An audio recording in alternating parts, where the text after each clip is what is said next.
Hey everybody, happy Friday. Wanted to make a quick video on something I was thinking about making a video this weekend, right? I'm like, you know what? I'm going to make it today. So I'm driving home and I'm like, what is it that I'm going to talk about with my audience? And something that came to mind that is really interesting to me is the concept of being able to turbocharge your life. Now, for basics, what even is a turbocharger? You might have heard of a turbocharger. What's a component used in a car that effectively helps the car to go faster, to accelerate faster. And we can apply this to our lives by taking habits and practices and putting those into our lives. And those habits can help to accelerate our lives, to make our lives more interesting, more powerful. Just like adding a turbocharger onto an engine makes the engine more powerful and allows the vehicle to move faster. Hopefully there's some people watching this video that are car enthusiasts. Let's go. So I created a list that I want to share with you of effectively 6 things that you can be doing to turbocharge your life. Now, let's not dilly-dally. First thing is proper rest, getting proper amounts of sleep. Now, I'm not going to say you have to go to bed at 8 p.m. and wake up at 4 a.m. every single day. Why am I not saying that? It's because everyone's circadian rhythm is different. We have built-in sleep timers that tell us when to go to bed and when to wake up. And that's different for everybody, right? So I'm not here to tell you that there's one time that works best. If you are a morning person though, kudos, right? So it doesn't matter if you go to bed at 2 a.m. and sleep to 10 if your schedule allows for that.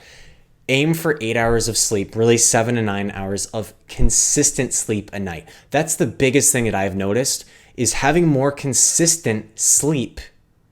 That is going to bed at roughly the same time every night and waking up at roughly the same time every day is what makes the biggest difference in being turbocharged and having more energy throughout your day.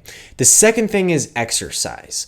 Now, I'm not going to say that you have to do CrossFit. I'm not going to say you have to do only weightlifting. I'm not going to say you have to do 5 miles of running every day. But you need to get your body moving. You need to do something that is going to take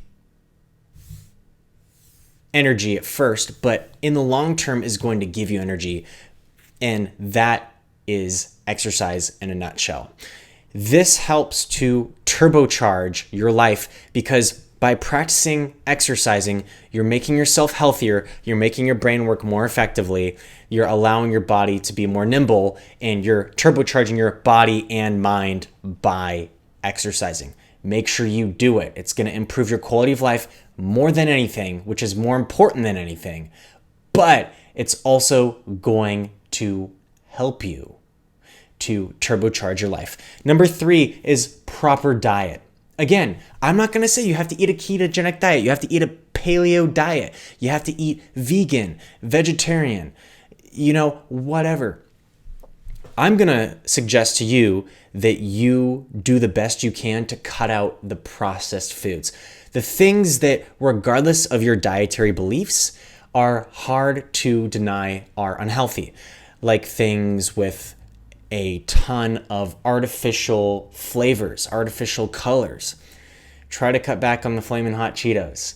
Try to cut back on the copious amounts of ice cream, copious amounts of pie, copious amounts of cookies. I'm done saying copious, I promise.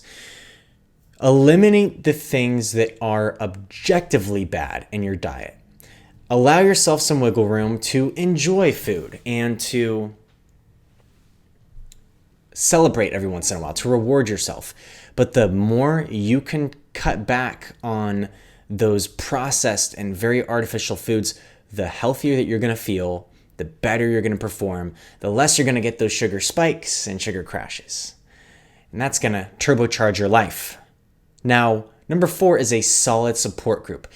We build up emotional distress throughout our life. And if we don't take the emotional stress that we build up throughout our lives and find positive outlets from people that we care and trust and we know that support us and have our backs, then we're going to build up that stress, and that is going to decrease our performance. Using an engine analogy, if we are not having proper cleanouts and flushes of our engine and proper maintenance on our engine, gunk is going to build up and our engine is not going to perform as well. We're not going to be able to go as fast. We're not going to be able to be as fuel efficient.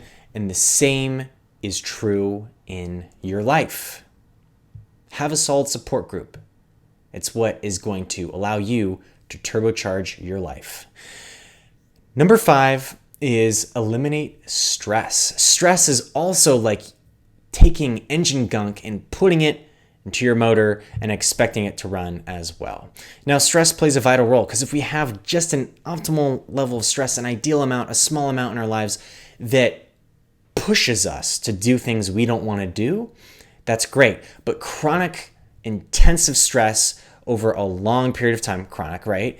That is going to cause our performance to diminish. That is going to lower the immune system strength. It's going to make us sick more often. It's not going to make us look or feel as good. It's going to take the vitality and energy out of life. So make sure that you have stress management skills in place and habits and techniques and support groups. See, these all kind of come together. But it's very important to reduce how much stress you feel. The last one, and maybe most important one, I don't want to say any of these are the most important. They're all important because they all work in conjunction to make your life turbocharged, to make it more powerful and more meaningful and more vital. The last one is to limit your dopamine depleting activities. Watching countless hours of television and avoiding doing the task that you know you have to do for work next week. Dopamine depleting. Eating a ton of junk food. Just binging because you like the feeling of feeling super full and overfeeding yourself and the sugar rush and sugar crush. Dopamine depleting. Playing hours of mindless video games. Dopamine depleting. Looking at websites and other content that you shouldn't be, dopamine depleting. See, dopamine and norepinephrine, or basically adrenaline, is what helps you to get up every day and to get active and get after it. And the less of that we have, the less inclined we're going to be to get up and feel invigorated and want to go about our days and hustle. And so there are activities, some of the ones that I just mentioned, that make you have lower amounts of that precious dopamine. So do yourself a favor. I'm not asking you to cut out some of these habits, yes, but all of these habits, no, but I am asking you to reduce them because you're going to notice that when you're a little bit more sparing with how much you reward yourself and which ways you reward yourself, you're going to feel more dopamine sensitive. So the things that you find boring, for instance, scrolling on your phone for hours after work, if you don't do it for a while, you start to become interested in the idea of reading a book instead. And that right there is you regaining sensitivity of your dopamine. So, all of these things, like I said, can be used in conjunction with each other to turbocharge your life, to greatly improve your life and make you feel passionate about living again, or to take that existing passion that you have and just take it a whole step further. So follow some or all, ideally all, of these recommendations to live a better, more invigorated, more aggressive, but good aggressive kind of life. Find the energy and passion again. Thanks for watching and listening. Make sure you like, comment, and subscribe, and we'll see you in the next video. Bye for now.